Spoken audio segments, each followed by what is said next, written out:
First, let me open with this, right? There's been a lot of debate about is Sparking Zero a competitive game and that the other. You know, I did have something I'm reacting to. I should probably put that up after I put this out, but the reality is people have been fighting over that since this game's come out. People have said all this, that, and the third. Oh, it's not a real fighting game. It is a real fighting game. Is it competitive? Is it not? Then, as expected, right? And I called this. You guys know this if you've been watching the streams. I said, I'm not going to be surprised if Sparking Zero takes the place of Dragon Ball Fighters and like their Dragon Ball Battle Hour and all the other stuff like that, the other events that they have for Dragon Ball like centric things. And lo and behold, here we are. There's a little bit of a tournament series. I believe it's called the Dramatic Showdown. I think it's the tournament series that they're doing for qualifications for players to get into the Dragon Ball Battle Hour. Correct me if I'm wrong. I'm just assuming that's what it is. If anyone can tell me, let me know. But that being said, it's cool that they did that, and I had a feeling that they were going to do that. But obviously, I've had my trepidations with this in terms of online, and I think the game's not that great online, but that's another ball game. But lo and behold, everyone knows that plays this game that there were issues with the androids, and their usage of ki isn't like on the higher end of things, so they're able to use the dragon dashes, the super dashes and stuff like that a lot more consistently than the other characters. So they're able to run away and do all this extra stuff, a lot of cool movement things. Now, while it may be cool because they, don't run out of ki, it's kind of bad for competitive play. So I remember there was a point in time where I want to say that they're banned in competitive play, the androids. Maybe not like, I think like some of the androids. I don't remember which ones, if they are, and again, let me know in the comments. But the bottom line is some players basically trolled and made a mockery of the event. And I can understand from the standpoint of wanting to show the developers how bad this is, but I would assume that they're already aware of it.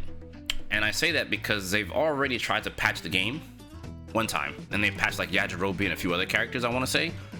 But there's another patch coming in December, I believe. So it's kind of like they're already aware of it. It's not like they can't see it. It's not like people haven't shown it. So simply put, we have some clips here from the event, and oh boy, this stuff is pretty funny to say the least. It's funny, but also kind of sad at the same time. I think it's sad because like what ends up happening here in these kinds of situations is like when players make a mockery of the game, I do think it looks bad on the community. I think it looks bad on the community first and foremost, and then from it looking bad on the community, I think it also looks bad on the player base. It just looks bad across the board, man. I don't know. I'm a firm believer of like you shouldn't be doing these kinds of things, but I get it. You have the desire as a player to like look how bad your game is. Look Herder, look how bad your game is. It's like you'd have to be silly like to think that they don't know about this. But we're gonna take a look at it and I'm gonna show you this clip here. It's pretty bad.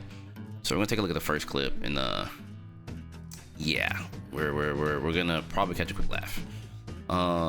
So let me swap on over. Swap-a-roo buckaroo.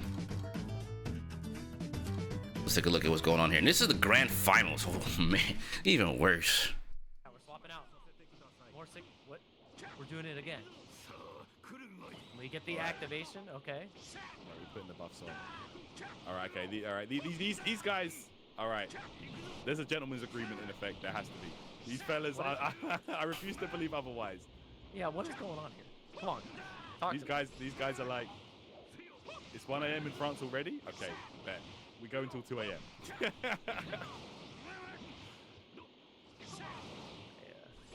I have some questions. I really like flying up and down as well. Yeah, so how's your day been, Jake? It's been great, man. I really, I'm really happy to hang out with my son a little bit later. We've been watching all of Dragon Ball, so it's been a treat. We are currently right after Goku wishes back. I can't remember his name right now. Wishes back the father, gets all the Dragon Balls. Really? Grand finals? Really? All right, we got another one. All right, I'm gonna peep this other clip here. Someone actually took a game. Bro, there's like 17 seconds on the clock. Did they play with no timer before?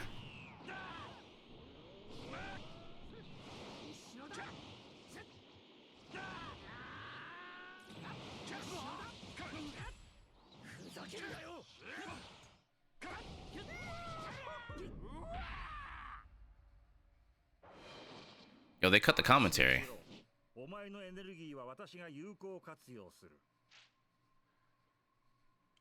All right, so there we go, guys. You saw the game, you saw it for yourself. Shiryu ends up taking it though, and with that, will be qualified to the Dragon Ball Games Battle Hour using that.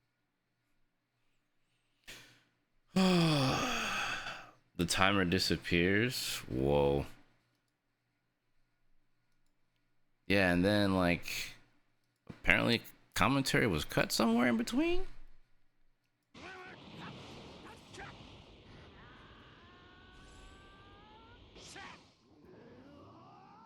All right, again, this fucking activation. I don't know, man. Hilliard looks like.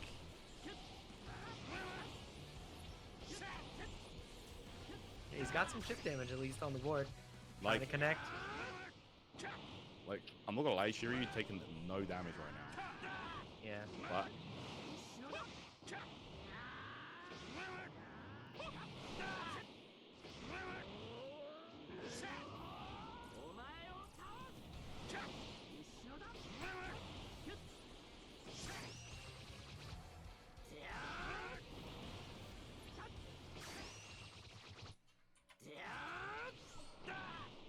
Really?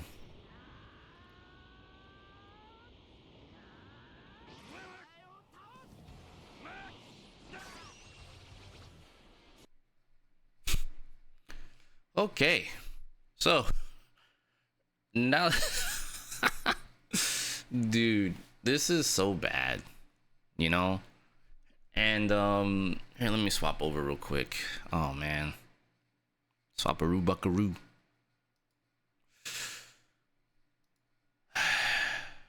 This is literally why people that play normal fighting games can't take these games seriously. Now, this isn't to say I'm shitting on the Sparking Zero community. That's not the case. But like, it's situations like these that like you see where they just troll the game like that, and it's like, wow, really? You just didn't, you know? I guess I just don't know why they have to like mock the game.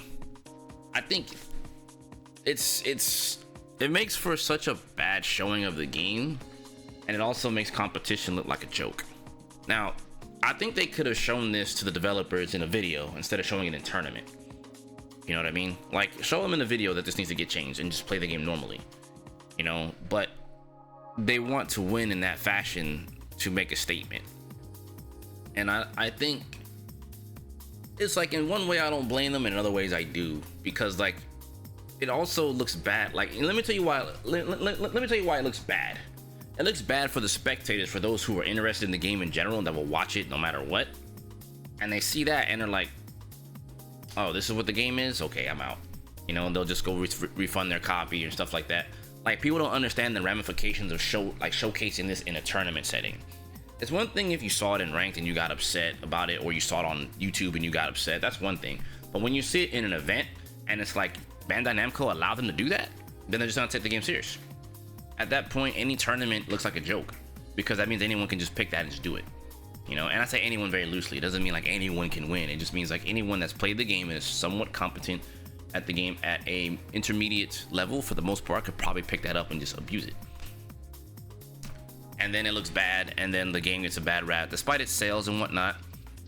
Excuse me. And then Bandai Namco has to do damage control in terms of, hey, fix these things faster. Now, granted, that's obviously what we want as players. We want them to fix the games a lot faster, but like, let's just be real. It's not as simple as like, okay, we flip a switch and this gets fixed. You know, they have to go through a lot of programming, coding, and stuff like that to get this stuff working. And to think already that like, I'm still more interested in playing the game with rollback netcode. This game doesn't even have rollback. So, that's the story in itself, but just seeing that this is the way it's being handled by the community, or its quote-unquote high-level players, it's kind of sad. So it's a double-edged sword. It's good to show the developers that this is a problem. It's bad to show them in a tournament, because you end up having those situations where, man, I think it's okay to show. Like I said, I think it's okay to show them, but it's not like I don't think it's not like they don't understand that because they patched the Yajirobe, and apparently like Yajirobe like was broke, right? The sensu bean shenanigans was pretty cheap, so like I get it, like, you know, because I don't want anyone to watch this and be like, oh, you don't understand, you know. And I've played enough broken fighting games, dude. This is just like whatever in comparison to stuff I've dealt with, you know. But it's still bad, you know. It's still bad. But at the end of the day, like I still would like the Sparking Zero, you know, community or the game in itself to be taken seriously. But it's just things like this make it very difficult to want to take it seriously. I just hope Bandai Namco addresses it, which I'm sure that they will. But I just think it wasn't a good way to go about it like this. Videos showcasing it, highlighting it is more important. And I can tell you from experience, I've seen where showcasing what's wrong with the game, explaining what's wrong with the game, has helped other video games, not just fighting games, right? I believe it was a time where Legend of Dragoon was coming out on PS4 or next gen. They were re-releasing it, and it had its issues. And a couple YouTubers highlighted it. A lot of news outlets highlighted said YouTuber, and then Sony went back and fixed it. Like I'm not gonna say in record time, but they definitely took heed to what was said. And the people who were playing the game, because the people who wanted it, people like me, wanted to play Legend of Dragoon again on next gen, you know, they went and they fixed it. So it's like, when you showcase things in a more positive manner, the developers are more willing to listen to you and maybe try to fix things a little bit quicker. Now, there's no telling what other things that they are already aware of that are going to go out that's supposed to get fixed in terms of patchwork, but like, I think it's safe to assume that once they've, I guess best way to put it, I think it's safe to assume that in this day and age that developers have their eyes on a lot of streamers, content creators. They have their eyes on things. So it would be silly to assume that, oh, they don't know what's happening. Maybe not in full, but I wouldn't be surprised if they just knew. Like, I don't put it past any developer at this point to not be able to keep up with things, because I'm telling you right now, the stuff they got patched out of Street Fighter 6 like so fast, like the throw bug with the assist button, that was so quick. They got rid of that stuff within a week. They took away the drive rush jab, like jab drive rush as a buffer. They took that away. They took away a lot of things in Street Fighter 6, you know, to make things a little bit more, to make things more fair. So, you know, how can you say you care and do stuff like that? Like I said before, it makes the spirit of the competition and the integrity of the competition look like a joke. Like, imagine like if you were in a martial arts competition and all you had to do was just do a left kick and you just win and no one could do anything about it. You know, just use that as a hypothetical. Obviously that would never happen, but you know, that's just abusing something. That's why, like, I'm never a fan of like in fighting games when we have glitches and stuff like that. I think it depends on how game breaking it is. That's just an ability in the game. Now, is it game breaking? Yes, because they programmed it that way. But the problem with that is that the community asked for the game to be you know, imbalanced and let it be more true. And you know, even they said the game was going to be more true to the anime and like whatever power levels were the power levels for the characters. But I think that that's also kind of bad because it doesn't open up the doors for you to play the characters you want to play. But that's neither here nor there. But it's very interesting from what I've seen, and I don't really keep up with Sparking Zero that heavily, but like I've seen a lot of complaints about like balance in the game, online complaints, and it's like, you know, these are all things I stated before. Like, the balance of that game is not going to be very good if you're catering it towards the anime on top of bad online. But I digress. That's not really my place. That's not my game. That's just me on the outside looking in and saying, I guess if that's what y'all want to play, I suppose. But again, this doesn't mean I'm shitting on the game. Like, don't twist my words. I know a lot of people on YouTube like to twist words in the comment section, but don't twist my words at all.